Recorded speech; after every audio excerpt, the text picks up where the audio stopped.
तो भगवान कृष्ण ने गोवर्धन पर्वत को अपने एक ही उंगली पे उठा करके गोकुलवासियों को सबको बचाया। लेकिन भगवान कृष्ण की कृपा से ये प्रसाद बहुत ही स्वादिष्ट बनाया जाता है। और क्या क्या चीजें अन्नकूट में डालती हैं, सब्जी में डालते हैं?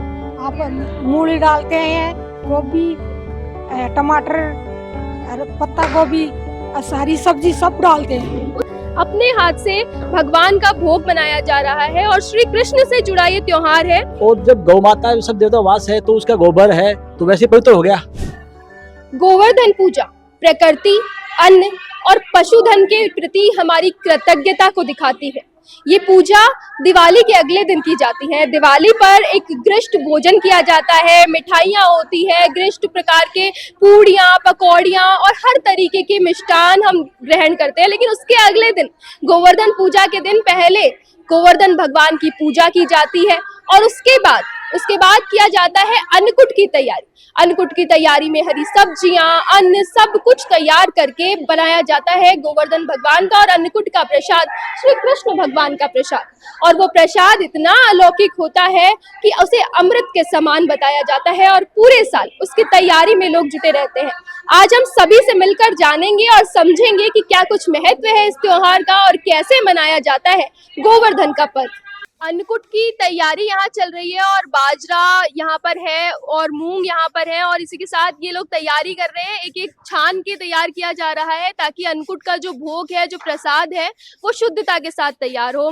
माता जी हमारे साथ मौजूद है। माता जी आप बताओ क्या महत्व है इसका और क्या क्या डालते हैं हम अन्नकूट में? ये सब चीज डालना था, चावल, मूंग, मोटर, सारा ही। चावल, मूंग, मोठ और नहीं बाजरा और सब्जियां क्या क्या डलती है? सब्जी में गोभी, आलू सारा गिरे से, सारी सब्जी गिरे से। मूली सब्जी में डलती है और हरी सब्जी के साथ साथ साबुत अनाज का महत्व है, क्योंकि गोवर्धन को कहा जाता है कि प्रकृति से जुड़ा हुआ और प्रकृति के प्रति समर्पण का ये त्योहार है। समर्पण का ये पर्व दिवाली के बाद मनाया जाता है, जो कि हमारे स्वास्थ्य से भी जुड़ा है। आप बताइए कि किस तरीके से ये हमारे स्वास्थ्य के लिए, हमारी हेल्थ के लिए अच्छा है और क्या क्या चीजें डलती है इस पूजा में? प्रसाद में सब चीजें डलती है, बाजरा, चावल, मूंग, मोठ, बाजरा।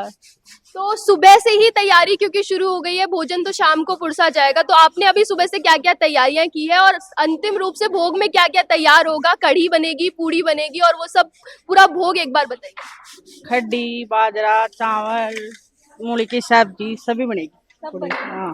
और कितना उत्सुकता रहती है पूरे साल की अन्नकूट की तैयारी। हम सुबह से शुरू कर देंगे, भोज बनाएंगे, लोगों को पुरसेंगे, भोग बनाएंगे, पुरसेंगे, सारा ही काम करेंगे, प्रसाद देंगे भी, खिलाएंगे भी।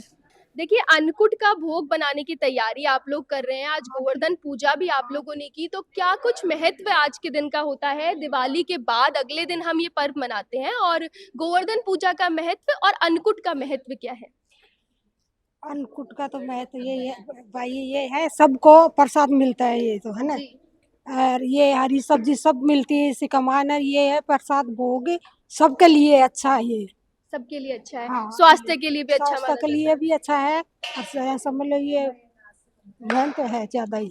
और देखिए कहा जाता है कि जितनी ज्यादा सब्जियां हम अपनी डाइट में, अपने खाने में लेते हैं, उतनी ही ज्यादा हमारा स्वास्थ्य अच्छा रहता है। तो अन्नकूट के लिए कहा जाता है कि ये स्वास्थ्य से जुड़ा और प्रकृति से जुड़ा त्योहार है। तो ऐसे में आप क्या क्या चीजें अन्नकूट में डालती हैं, सब्जी में डालते हैं?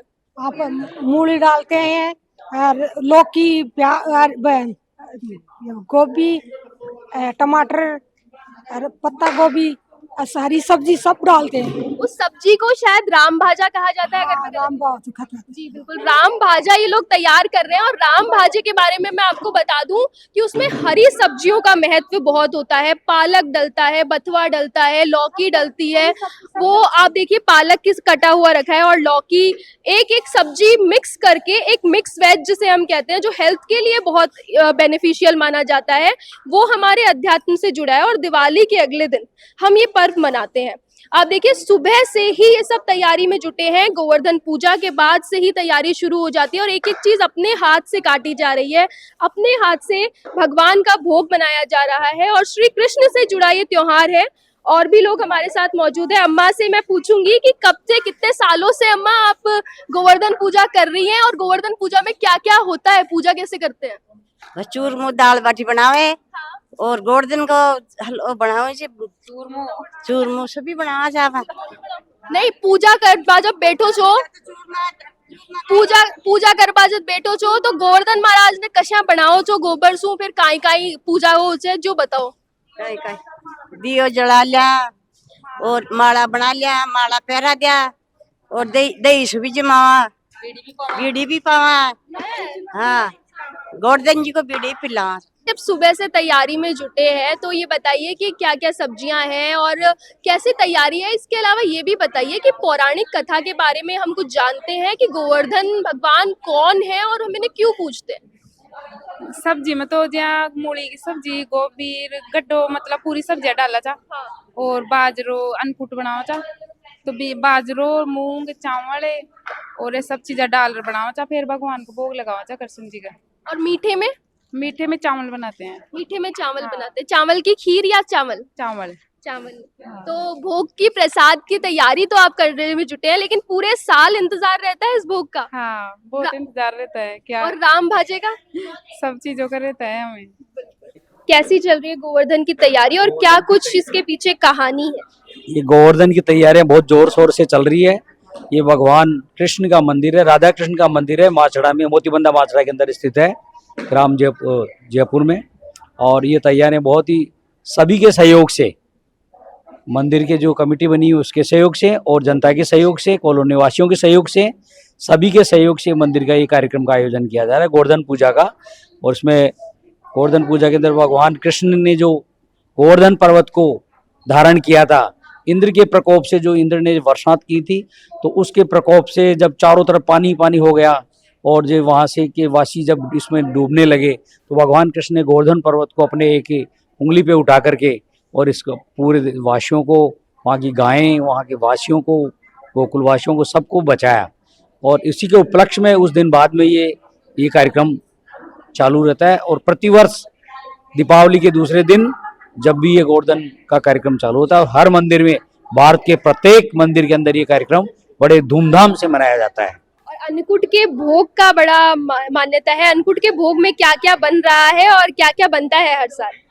अन्नकूट के भोग के अंदर सब्जियों में है, मूली है, पालक है, घिया है, इसके अलावा भी पालक, घिया, मूली, टमाटर और बहुत सारे और भी सब्जियां मिला करके इसको स्वादिष्ट, गोभी स्वादिष्ट बनाया जाता है। और भगवान का प्रसाद है। इसमें बाजरा है, चावल है, दालें हैं, अन्नकूट के मूंग है और भी अन्य दाल इसमें मिला करके, सारे अन्न मिला करके इस प्रसाद को बनाया जाता है। और ये बहुत ही स्वादिष्ट प्रसाद बनता है। वैसे अपन घर पर बनाएंगे तो इतना स्वादिष्ट नहीं बनेगा, लेकिन भगवान कृष्ण की कृपा से ये प्रसाद बहुत ही स्वादिष्ट बनाया जाता है और भगवान कृष्ण की इसका भोग लगाया जाता है। भोग के बाद जनता में इसको वितरण किया जाता है। गोवर्धन पूजा की कहानी भगवान श्री कृष्ण के बचपन से जुड़ी है। जब उन्होंने गोकुलवासी को इंद्रदेव के प्रकोप से बचाने के लिए अपनी छोटी उंगली पर गोवर्धन पर्वत उठा लिया था। गोकुलवासी इंद्र की पूजा करते थे, लेकिन कृष्णा जी ने उन्हें समझाया कि इंद्रदेव की पूजा से गायों और गोवर्धन पर्वत की सेवा करना बेहतर है। जब इंद्रदेव क्रोधित होकर भारी वर्षा करने लगे तो श्री कृष्ण जी ने पर्वत को उठाकर सभी को सुरक्षित रखा। 7 दिनों तक इंद्र की मूसलाधार बारिश के बाद उन्हें अपनी गलती का एहसास हुआ और उन्होंने कृष्ण जी से माफी मांगी और इसी तरह गोवर्धन पूजा की परंपरा शुरू हुई। सर आप बताइए कि क्या कुछ आज के दिन का महत्व है। दिवाली हमने सबने कल मनाई और उसके बाद मिठाइयाँ खाई, खूब ग्रिष्ट खाना खाया, पूड़ियाँ खाई, बाटी खाई, घी खाया, तेल खाया और उसके बाद बनती है हरी सब्जी। तो प्रकृति से जुड़ा ये त्योहार हमारे स्वास्थ्य के लिए किस तरीके से लाभदायक है। जी, एक तो प्रसाद है, ये भगवान श्री कृष्ण का प्रसाद बनता है और इसमें सब मिक्स सब्जी बनती है जी। और दाल वगैरह सब होता है।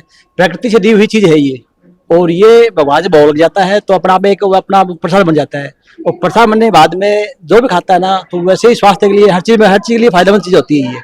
यही इसका महत्व है। देखिए गोवर्धन की पूजा भी आज की गई है और गोवर्धन में गोबर का उपयोग किया जाता है, गाय के गोबर का। और गाय माता, गौ माता को हम माता मानते हैं, तो उसका भी क्या कुछ कारण है कि गौ माता के गोबर से हम गोवर्धन भगवान की एक प्रतिमा बनाते हैं, एक रूप बनाते हैं, स्वरूप बनाते हैं और उसके बाद स्त्रियां उसे हर साल पूजती है। उसके पीछे की कथा के बारे में अगर कुछ बताएं। हाँ बिल्कुल, इसमें क्या होता है, गौ माता होती है ना, गौ माता में सभी देवताओं का वास होता है। और जब गौ माता सब देवता वास है तो उसका गोबर है तो वैसे पवित्र हो गया, गौमूत्र है, गोबर है, पवित्र होता है। और उससे बढ़कर कोई चीज पवित्र है नहीं, तो उसी गोवर्धन भगवान को बनाते हैं अपन। इसलिए यही बताओ कि अपन गोबर से ही बनाते हैं इसको, गौ के गोबर से बनाया जाता है, इसलिए ये बताओ इसका। और इसी के साथ जैसे माताएं जब इनसे पूज रही थी, गोवर्धन की पूजा करते वक्त हम देखते हैं मूंगफली चढ़ाई जाती है, काचरी जो हमारा एक देसी छोटा सा फल होता है, काचरी भी चढ़ाई जाती है। तो ये चीजें चढ़ाने के पीछे भी क्या कुछ कारण हो सकते हैं? इस टाइम क्या होता है जैसे अपन सब फसल पे काट लेते हैं, सब एकदम नया, एकदम नई साल के साथ मानते हैं, तो नई साल हो जाती है मान लो, तो जो भी है नाज आता है अपना, नाज बिठाते हैं, काचर होता है वो चढ़ाते हैं गोवर्धन भगवान को, कि एक नई साल के साथ नई उत्सव के साथ में मनाया जाता है, इसलिए सब कुछ अपन इस दिन करते हैं इसका प्रोग्राम। बिल्कुल बिल्कुल, नया साल आ जाता है, नया धान आता है, नई फसल आती है, सब्जियां खेतों से आती है और उसके बाद पूजा जाता है गोवर्धन का त्योहार। दिवाली के अगले दिन खाया जाता है वो पौष्टिक अन्न जो आपके सेहत के लिए, आपके स्वास्थ्य के लिए तो लाभदायक है ही, इसी के साथ उसका स्वाद अनमोल कहा जाता है, क्योंकि उसके स्वाद में कृष्ण भगवान का आशीर्वाद भी माना जाता है। और गोवर्धन जो कि श्री कृष्ण की कथा के साथ प्रचलित है कि गोवर्धन भगवान को, गोवर्धन पर्वत को कैसे एक उंगली पर उठा लिया था, उसी के साथ आप देखिए कैसे महिलाएं खुशी के साथ गीत गाते हुए और एक उमंग के साथ, उत्साह के साथ भजन गाते हुए कैसे तैयारी में जुटी हैं।